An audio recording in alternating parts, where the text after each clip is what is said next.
भलीकार साइयों, स्वागत है आप सभी का एक नए वीडियो में। आज हम शुरू करने जा रहे हैं अपना 5वां पाठ, पाठ पंजू। आज के इस 5वें पाठ में हम देखने वाले हैं सिंधी भाषा के कुछ छोटी उकार वाले शब्दों को।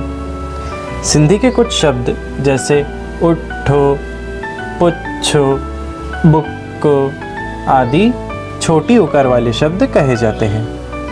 अचो तो सिंधी सीखूं सिंधी लिपि में। सिंधी में छोटे ऊ को इस प्रकार से लिखा जाता है तथा छोटा उकार इस प्रकार से लगाया जाता है। आज का पाठ शुरू करने से पहले यह बात ध्यान देने योग्य है कि छोटी की तरह ही सिंधी के छोटे ऊ की ध्वनि भी हिंदी के छोटे ऊ की ध्वनि से थोड़ी भिन्न है। इसकी ध्वनि हिंदी के उ तथा ओ इन दोनों वर्णों के बीच की ध्वनि है और इसे भी उच्चारित करने के लिए मैंने एक सरल उपाय निकाला है। आप यदि कभी ध्यान दें तो हिंदी में जब आप ओखली का ओ कहते हैं तो आपके होठों के बीच की जगह बढ़ जाती है तथा जब आप उल्लू का ऊ कहते हैं तो आपके होठों के बीच की जगह कम हो जाती है।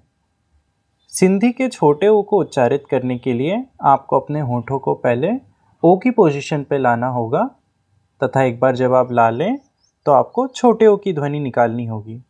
इससे सिंधी के छोटे ओ की ध्वनि अपने आप निकल आएगी। एक बार प्रयास करके देखते हैं।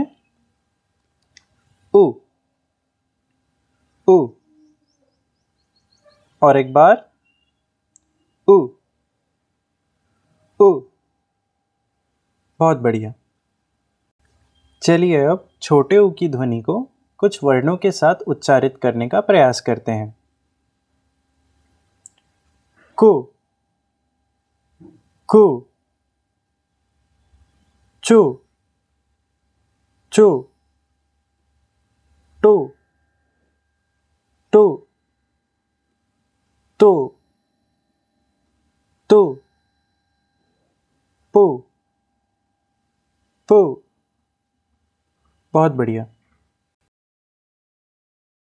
चलिए तो शुरू करते हैं हमारा पहला अभ्यास। अपने इस पहले अभ्यास में हम सिंधी के कुछ उकार शब्दों को लिखना सीखेंगे। हमारा पहला शब्द है उ, ठ, उकार ठो। तो हो गया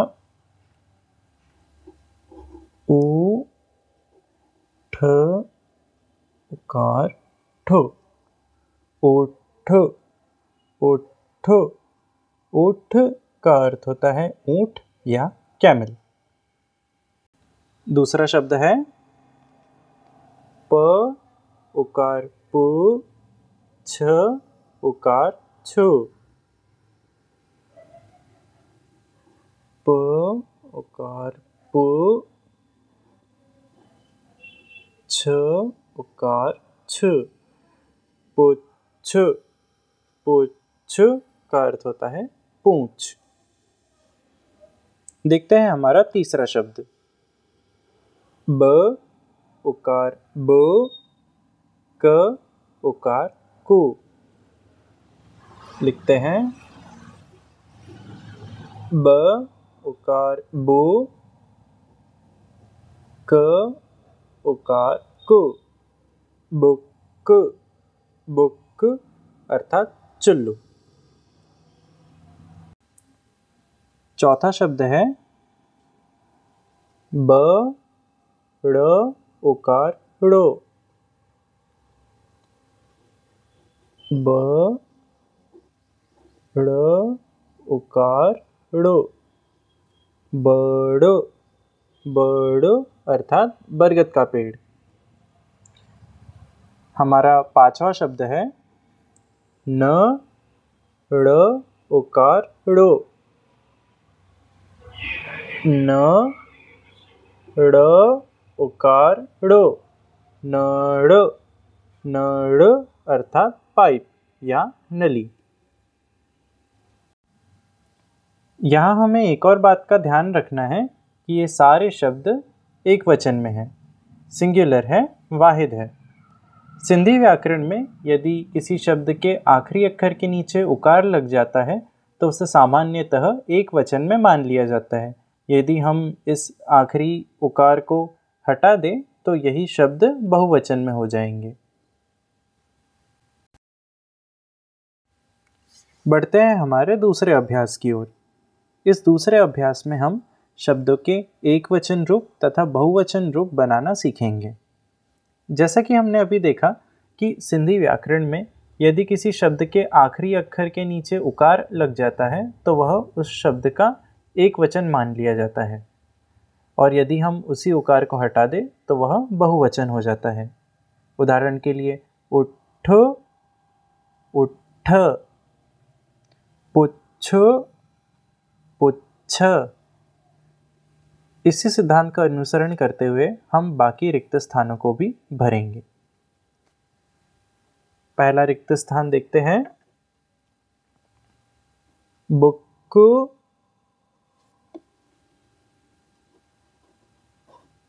बुक, बुक, एक बुक, एक चुल्लू, बुक, बहुत सारे चुल्लू। दूसरा शब्द देखते हैं, बड़, बड़, बड़ यहाँ बहुवचन में दिया गया है, तो उसका एक वचन यदि हम बनाएं तो उसके आखिर में हमें एक उकार लगाना पड़ेगा। तो लिखते हैं बड़ो, बड़ो, बड़ो। तीसरा शब्द है नड़ो, नड़ो, नड़ो का बहुवचन बनाएं तो नड़, नड़, नड़। बढ़ते हैं हमारे अंतिम अभ्यास की ओर। इस अभ्यास में आपको थोड़ा सा ध्यान देने की आवश्यकता पड़ सकती है। यहाँ 3 शब्द दिए गए हैं तथा उसके ऊपर 3 चित्र दिए गए हैं। आपको शब्द को चित्र में दिए गए वस्तु के साथ जोड़कर उसका अर्थ निकालना है। नीचे 3 वाक्य दिए गए हैं हिंदी में तथा ऊपर हमें उन्हीं वाक्यों का सिंधी अनुवाद करना है। सिंधी वाक्यों में एक शब्द के लिए रिक्त स्थान दिया गया है, तो आपको इन तीनों में से उचित शब्द का चयन कर उन रिक्त स्थानों को पूर्ण करना है। पहला वाक्य देखते हैं, जिद मत कर, जिद मत कर। यहाँ जिद के लिए रिक्त स्थान दिया गया है, तो इन तीनों शब्दों में से कौन सा शब्द जिद के लिए उचित है?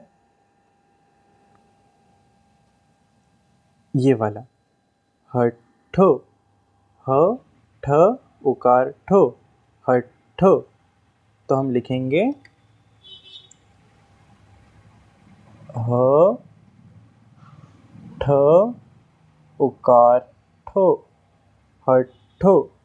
हठ न करे, हठ न करे अर्थात जिद मत कर। दूसरा वाक्य देखते हैं, 2 पत्ते लो। यहाँ लो के लिए रिक्त स्थान दिया गया है, तो इन तीनों शब्दों में से लेने की क्रिया के लिए कौन सा शब्द उचित है? ये वाला, वठ, व ठ उकार ठो, वठ। तो हम लिखेंगे व ठ उकार ठो, वठ। ब पन्न वठ, ब पन्न वठो अर्थात 2 पत्ते लो।